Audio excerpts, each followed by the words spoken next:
ಎಲ್ರಿಗೂ ನಮಸ್ಕಾರ. ವಿಟ್ಸ್ ಕುಕ್ಕಿಂಗ್ಗೆ ನಿಮಗೆಲ್ಲ ಸ್ವಾಗತ. ನಾನು ಇವತ್ತಿನ ರೆಸಿಪಿ ಪ್ರಾನ್ಸ್ ಮಸಾಲ. ತುಂಬ ಸಿಂಪಲ್ಲಾಗಿ ಹಾಗೆಯೇ ಟೇಸ್ಟಿ ಪ್ರಾನ್ಸ್ ಮಸಾಲ ಹೇಗೆ ಮಾಡೋದಂತ ನೋಡೋಣ ಬನ್ನಿ. ಪ್ರಾನ್ಸ್ ಮಸಾಲ ಮಾಡಲಿಕ್ಕೆ ನಾನಿಲ್ಲಿ 1 kg ಪ್ರಾನ್ಸ್ ತಗೊಂಡಿದ್ದೇನೆ.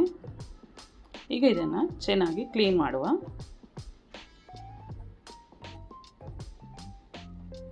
ಹೀಗೆ ಎಲ್ಲ ಪ್ರಾನ್ಸ್ನ ಕ್ಲೀನ್ ಮಾಡಿ ಇದನ್ನು ನೀರಲ್ಲಿ ಚೆನ್ನಾಗಿ ವಾಶ್ ಮಾಡಿ ತಗೊಂಡಿದ್ದೇನೆ. ನೋಡಿ ಹೀಗೆ. ಈಗ ಇದಕ್ಕೆ ಸ್ವಲ್ಪ ಉಪ್ಪು ಹಾಕ್ತಾ ಇದ್ದೇನೆ. 1/4 ಚಮಚದಷ್ಟು ಅರಿಶಿನ ಪುಡಿ, 1 ಚಮಚದಷ್ಟು ಕೆಂಪು ಮೆಣಸಿನ ಪುಡಿ, 1 ಚಮಚದಷ್ಟು ಜಿಂಜರ್ ಗಾರ್ಲಿಕ್ ಪೇಸ್ಟ್, ಹಾಗೆಯೇ ಅರ್ಧ ನಿಂಬೆ ಹಣ್ಣಿನ ರಸನ ಹಾಕ್ತಾ ಇದ್ದೇನೆ. ಇದನ್ನು ಚೆನ್ನಾಗಿ ಮಿಕ್ಸ್ ಮಾಡುವ. ಇದನ್ನು ಒಂದು ಅರ್ಧ ಗಂಟೆ ಮ್ಯಾರಿನೇಟ್ ಆಗಲಿಕ್ಕೆ ಇಡಬೇಕು.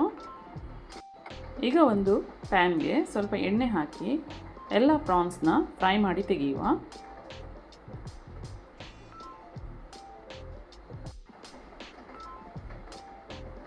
ಹೀಗೆ ಪ್ರಾನ್ಸ್ನ ಸ್ವಲ್ಪ ಕಾಯಿಸಿದ ನಂತರ ಇದನ್ನು ಹೀಗೆ ತಿರುಗಿಸಬೇಕು. ಪ್ರಾನ್ಸ್ ಬೇಗ ಬೇಯ್ತದೆ. ಈಗ ಇದು ಆಯಿತು. ಇದನ್ನು ನಾನು ತೆಗಿತಾ ಇದ್ದೇನೆ.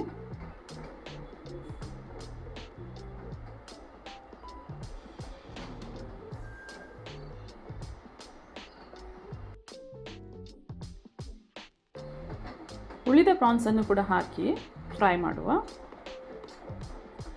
ನೋಡಿ ಇದು ಕೂಡ ಆಯಿತು. ಇದನ್ನು ತೆಗೆಯುವ.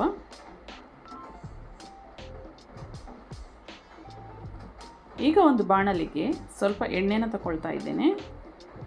ಇದಕ್ಕೆ ಗರಂ ಮಸಾಲೆ ಅಂದರೆ ಚಕ್ಕೆ, ಲವಂಗ, ಕಾಳುಮೆಣಸು ಹಾಗೂ ಎಲೆನ ಹಾಕ್ತಾ ಇದ್ದೇನೆ.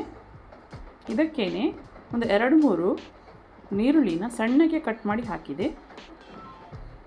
ಇದನ್ನು ಚೆನ್ನಾಗಿ ಕಾಯಿಸುವ.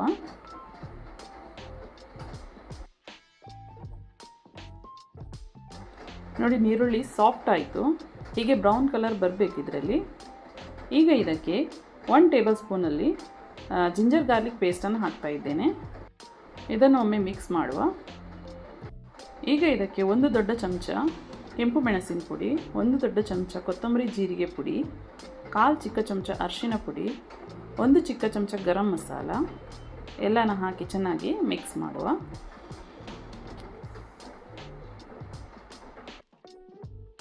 ಈಗ ಇದಕ್ಕೆ 1 ಕಪ್ನಷ್ಟು ಟೊಮೆಟೊ ಪ್ಯೂರಿನ ಹಾಕ್ತಾ ಇದ್ದೇನೆ.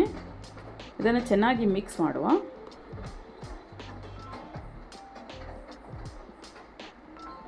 ಈಗ ಇದಕ್ಕಿಲ್ಲಿ ನಾನು ಕಾಯಿ ಮೆಣಸನ್ನು ಹಾಕ್ತಾ ಇದ್ದೇನೆ. ರುಚಿಗೆ ತಕ್ಕಷ್ಟು ಉಪ್ಪು. ಇದನ್ನು ಒಮ್ಮೆ ಚೆನ್ನಾಗಿ ಮಿಕ್ಸ್ ಮಾಡುವ.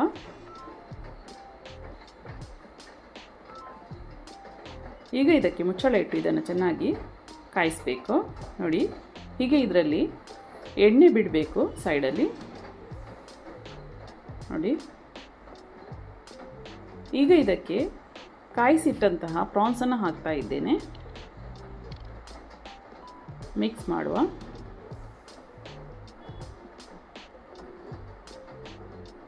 ಇದನ್ನು ಒಂದು 5 ನಿಮಿಷ ಸ್ಲೋ ಫ್ಲೇಮಲ್ಲಿ ಇಡಬೇಕು. ನೋಡಿ ಇದು ಸ್ವಲ್ಪ ಡ್ರೈ ಆಯಿತು. ಈಗ ಇದಕ್ಕೆ ನಾನಿಲ್ಲಿ ಫ್ರೈ ಮಾಡಿದಂತಹ ನೀರುಳ್ಳಿನ ಸ್ವಲ್ಪ ಮಿಕ್ಸಿಗೆ ಹಾಕಿ ಪುಡಿ ಮಾಡಿ ಹಾಕಿದೆ. ಇದನ್ನು ಮಿಕ್ಸ್ ಮಾಡುವ. ಇದರಿಂದ ಒಳ್ಳೆ ಟೇಸ್ಟ್ ಬರ್ತದೆ. ಇದನ್ನು ಒಂದು 2 ನಿಮಿಷ ಹೀಗೇ ಇಡಬೇಕು. ನೋಡಿ ಪ್ರಾನ್ಸ್ ಮಸಾಲ ರೆಡಿ ಆಯಿತು. ಈಗ ಇದಕ್ಕೆ ಮೇಲಿಂದ ಸ್ವಲ್ಪ ಕೊತ್ತಂಬರಿ ಸೊಪ್ಪನ್ನು ಹಾಕ್ತಾ ಇದ್ದೇನೆ. ಇದನ್ನು ಚೆನ್ನಾಗಿ ಮಿಕ್ಸ್ ಮಾಡುವ. ಟೇಸ್ಟಿ ಪ್ರಾನ್ಸ್ ಮಸಾಲ ರೆಡಿ ಆಯಿತು. ಈಗ ಇದನ್ನು ಸರ್ವ್ ಮಾಡುವ. ಇದನ್ನು ಬಟರ್ ನಾನ್ ಜೊತೆಗೂ ಸರ್ವ್ ಮಾಡ್ಬೋದು, ಇಲ್ಲಾಂದರೆ ಡಾಲ್ ರೈಸ್ನೊಟ್ಟಿಗೂ ಸರ್ವ್ ಮಾಡ್ಬೋದು. ತುಂಬ ರುಚಿಯಾಗಿರ್ತದೆ. ಹಾಗೆಯೇ ಈಸಿ ಕೂಡ ಉಂಟು. ಟ್ರೈ ಮಾಡಿ. ಇಷ್ಟ ಆದರೆ ನನ್ನ ಚಾನಲ್ನ ಲೈಕ್, ಶೇರ್ ಹಾಗೂ ಸಬ್ಸ್ಕ್ರೈಬ್ ಮಾಡಿ.